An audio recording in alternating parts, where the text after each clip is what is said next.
주마가편이라는 말이 있습니다. 잘 달리는 말에 책짓질한다 라는 그러한 뜻을 가지고 있는데, 이 말은 이미 잘하고 있는 사람에게 더욱 힘을 내서 더 잘할 수 있도록 그렇게 독려하고 장려한다는 그런 의미로 쓰입니다.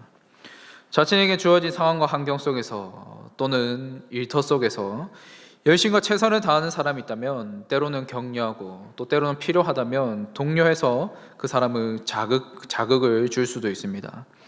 이같이 하는 이유는 이미 잘하고 있는 그 사람이 더욱 잘 되기 위해서입니다. 더 큰 사람이 될 수 있도록, 더 성장할 수 있도록, 더 나아갈 수 있도록 하기 위해서 때로는 이 주마가편, 잘 달리는 말에 책짓질하기도 합니다. 오늘 본문을 보면 사도 바울이 빌립보 교회 성도들에게 몇 가지 권면을 하는 것이 나타납니다. 그렇다면 빌립보 교회에 어떤 큰 문제가 있어서 이같이 권면을 할까요? 사실은 그렇지 않습니다. 고린도 교회처럼 파당이 나뉘고 사도 바울을 배척하고 교회에 큰 소란이 일어난 등 빌립보 교회는 고린도 교회가 겪었던 이런 큰 문제를 겪지 않았습니다. 빌립보 교회는 비교적 평화로웠던 그런 교회였습니다. 물론 교회 안에서 흔히 일어나는 크고 작은 문제들은 있었을 수도 있습니다. 이 땅의 교회 안에서는 언제나 갈등이 발생할 수 있는 것처럼 빌립보 교회 안에서도 문제가 있을 수도 있었지만, 그것이 고린도 교회처럼 교회 분열을 일으킬 만큼 큰 문제는 있었던 것은 아닙니다. 오히려 빌립보 교회는 감옥에 갇혀 있는 사도 바울로 하여금 그 소식을 들을 때마다 기쁨과 위로가 되는 그런 교회였습니다. 빌립보서 1장을 보시면 사도 바울이 감옥에 갇혀 있지만 빌립보 교회를 생각하면 감사가 나왔고, 빌립보 교회를 생각하면 기쁨으로 그들을 위해서 기도한다라고 말합니다. 그렇다면 빌립보 교회 성도들이 어떠했길래 사도 바울은 그들을 생각할 때마다 기뻐하고 감사했을까요? 빌립보서 1장 5절의 말씀을 보시면 너희가 첫날부터 이제까지 복음을 위한 일에 참여하고 있기 때문이라. 사도 바울은 빌립보 교회 성도들이 무엇을 했다라고 말하고 있습니까? 첫날부터 이제까지 복음을 위한 일에 참여하고 있다라고 말합니다. 즉 빌립보 교회 성도들은 복음 전파 사역에 함께 동참하며 복음을 위해서 살아왔다는 겁니다. 이것을 다른 말로 어떻게 표현할 수 있겠습니까? 빌립보 교회 성도들은 예수 그리스도를 위해서 살아온 자들이라는 겁니다. 그렇게 빌립보 교회 성도들이 예수 그리스도의 복음을 위해서 살아왔기에 앞으로도 그러한 삶을 살기를 바라는 그 마음을 담아서 그 당부와 권면을 오늘 본문에서 하고 있는 겁니다. 이에 오늘은 빌립보 교회를 향한 사도 바울의 권면을 통해 오늘을 살아가는 우리에게 어떠한 의미가 있는지 함께 살펴보면서 말씀의 은혜를 나누고자 합니다. 첫째로 사도 바울은 기뻐하라고 권면합니다. 1절 말씀 한번 보겠습니다. 끝으로 나의 형제들아 주 안에서 기뻐하라. 너희에게 같은 말을 쓰는 것이 내게는 수고로움이었고 너희에게는 안전하니라. 이런 말들을 한 번쯤은 들어보셨을 겁니다. 기뻐하며 살아가세요. 오늘 나에게 주어진 하루를 감사하며 기쁨으로 살아가세요. 이 세상을 살아갈 때 기뻐하며 긍정적으로 살아가는 것이 당신의 삶을 윤택하게 하며 그것이 삶의 미덕입니다라는 이런 식의 말들을 종종 들어보셨을 겁니다. 그래서 무소유의 삶을 말한 법정 스님은 이런 말을 했습니다. 웃어야 일이 풀리고 복이 온다. 일을 하면서도 즐겁게 해야 그 일의 결과가 좋다라는 이런 말을 했습니다. 그런데 이런 말들을 자세히 한번 들여다보면, 그 말을 한번 자세히 들어보면 결국 자기 자신 안에서 기쁨을 발견하라는 겁니다.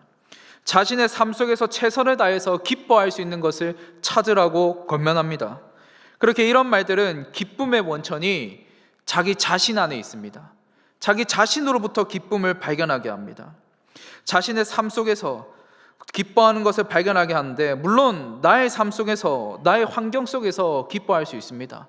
무언가를 이뤄서 최선을 다해서 무언가를 이룸으로 기뻐할 수 있습니다. 그러나 우리 모두는 알고 있습니다. 이러한 기쁨은 잠깐의 기쁨이라는 것을, 시간이 지나면 잊혀지는 기쁨이라는 겁니다. 과거에 누렸던 그 큰 기쁨 생각했을 때 지금도 기쁘십니까? 내가 무언가를 이뤘을 때 누렸던 그 기쁨, 지금도 우리는 그 큰 기쁨을 누리면서 살아가고 있느냐, 그 말입니다. 사람은 시간이 지나면 그 기쁨을 잊어버립니다. 그런데 사도 바울은 빌립보서를 통해 동일하게 기뻐하라라고 말합니다. 그러나 기쁨의 원천이 다릅니다. 그것이 무엇입니까? 3절의 말씀을 보시면 주 안에서 기뻐하라는 겁니다. 동일하게 기뻐하라고 말하는데 주 안에서, 즉 예수 그리스도 안에서 기뻐하라고 말합니다. 이 말씀을 좀 더 이해하기 위해서는 예수님께서 무엇을 행하셨는지를 알아야 합니다. 예수님께서 무엇을 하셨습니까? 죄인들을 구원하시기 위해서 친히 인간의 몸을 입고 이 땅 가운데 오셨습니다. 친히 십자가에 달려 죽으셨습니다.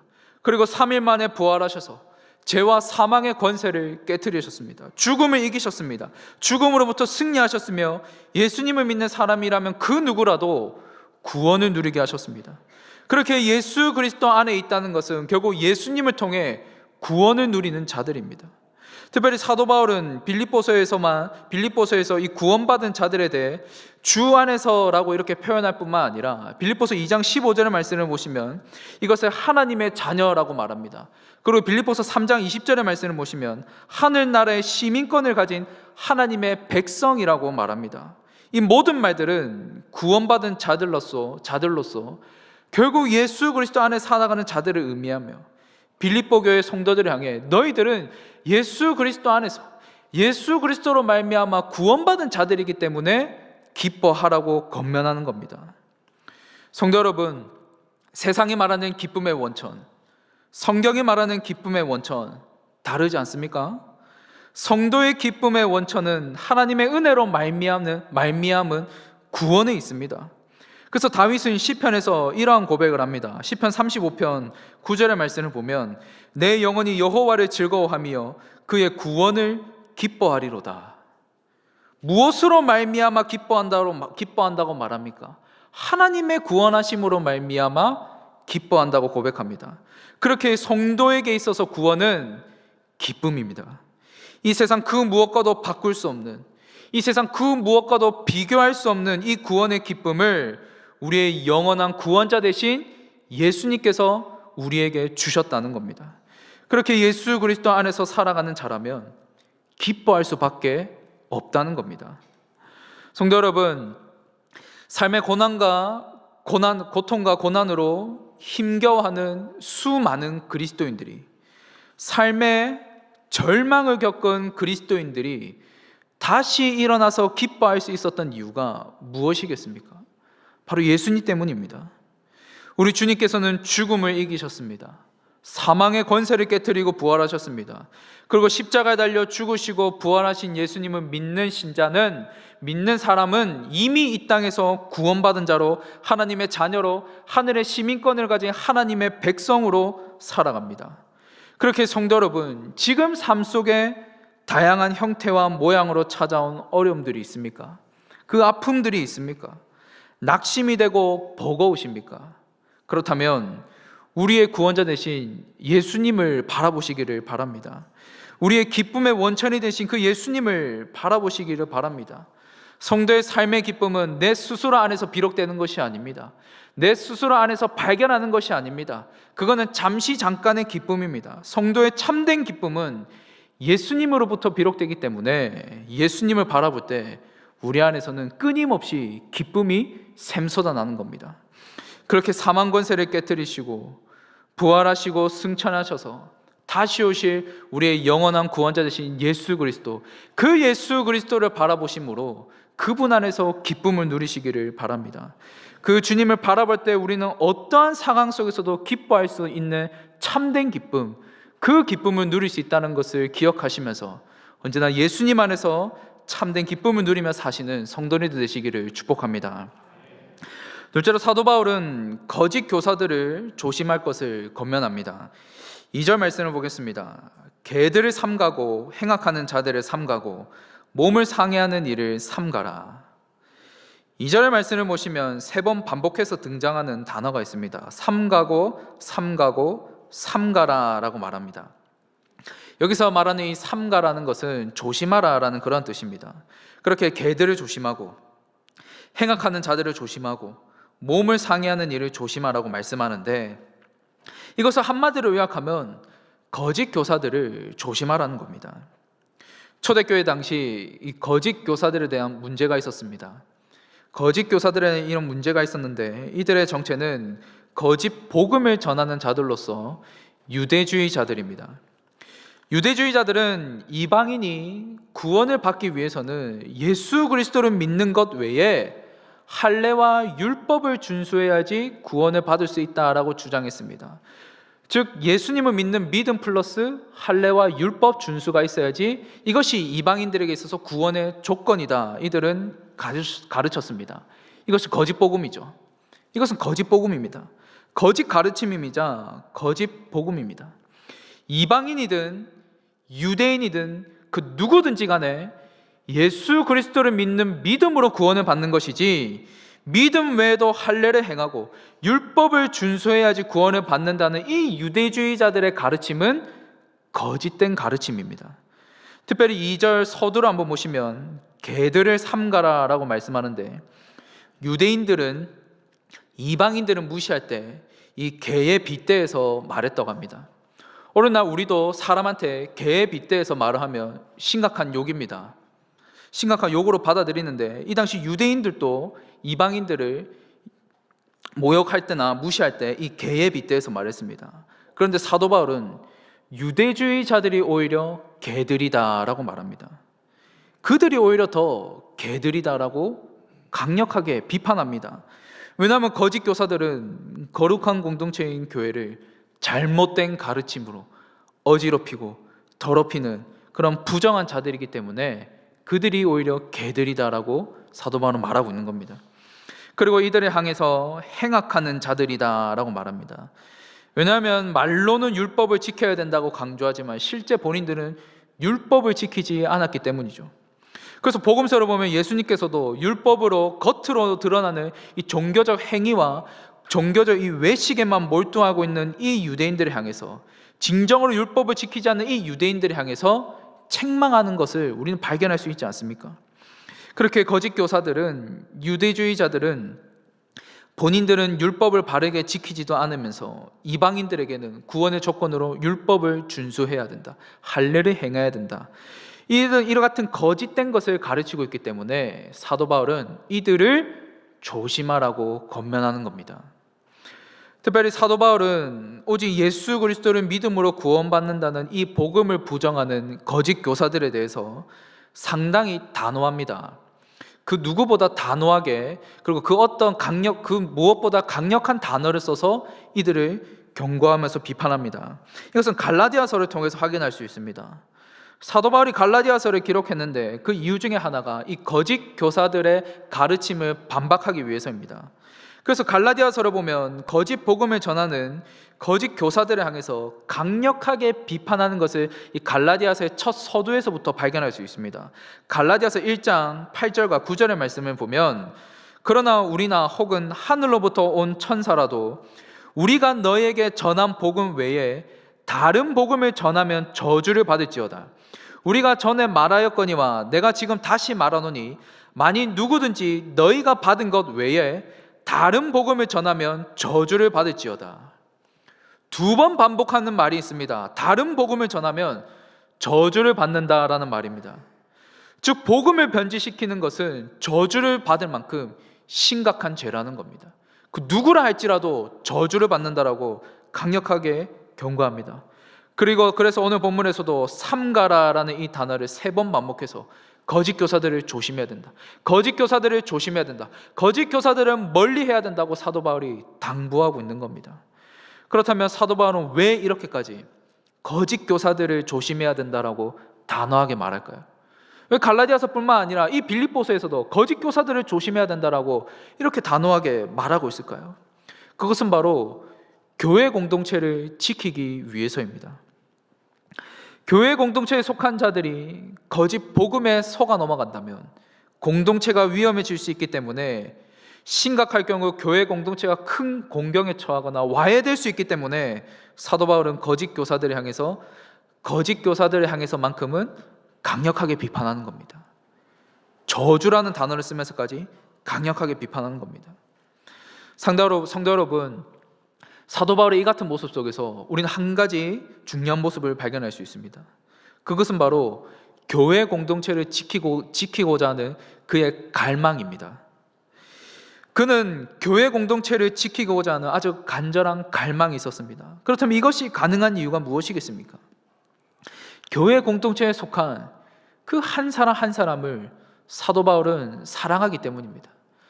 사도 바울은 공동체에 속한 그 한 사람 한 사람, 비록 지금 갇혀 있지만 그 빌립보 교회에 있는 그 한 사람 한 사람을 사도 바울은 사랑하기 때문입니다. 사람은 자신이 정말로 아끼고 사랑하는 것을 지키려고 합니다. 자신이 정말로 사랑하는 것을 지키려고 합니다. 그것을 대표적으로 보여주는 예가 무엇입니까? 가족이지 않습니까? 가족을 지키겠다는 그 일념이 있기 때문에 가족을 위해 사람은 무엇이든지 하려고 합니다. 자신의 신체의 일부를 떼어주면서까지 가족을 지키려고 하는 것이 사람입니다. 마찬가지입니다. 교회 공동체는 예수 그리스도 안에서 하나님의 자녀된 자들로서 한 가족이라고 할 수 있습니다. 그렇게 가족이라 할 수 있는 교회 공동체를 우리는 지켜야 합니다. 물론 1차적으로는 거짓 이단으로부터 지켜야 합니다. 하지만 그 외에도 우리는 다양한 위협으로부터 교회 공동체를 우리는 지킬 수 있어야 합니다. 이를 위해 필요한 것이 있습니다. 그것이 무엇일까요? 바로 공동체를 향한 사랑의 마음입니다. 이 공동체에 속한 한 사람 한 사람을 진실로 사랑하는 마음, 그 마음이 우리에게 필요하다는 겁니다. 그렇게 우리는 예수 그리스도 안에서 한 가족이라는 것을 기억하며 사랑의 마음을 가지고 이 교회 공동체를 지키시기를 바랍니다. 어떠한 위협이 있든 어떠한 어려움이 있든 공동체를 지키겠다는 그 마음, 내가 사랑하는 이 공동체를 지키겠다는 그 일념을 품고 우리 한박교회 공동체를 지켜나가시는 성도님들 되시기를 축복합니다. 셋째로 사도 바울은 예수님을 자랑하라고 권면합니다. 우리 3절 말씀인데요, 우리 3절의 말씀은 함께 한번 읽으면 좋겠습니다. 3절 말씀 우리 함께 읽도록 하겠습니다. 시작.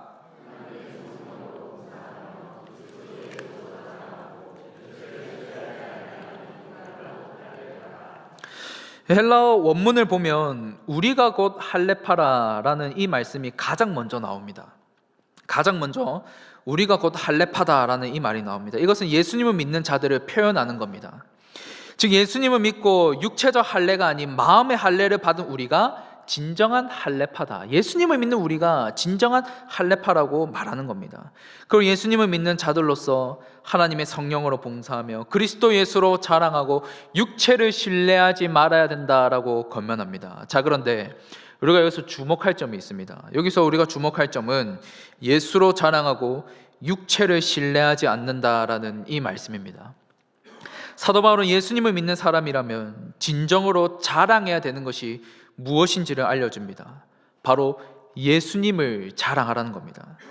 앞서 1절에서는 예수님이 기쁨의 원천이라고 말한다면 3절에서는 예수님을 자랑하라고 말합니다.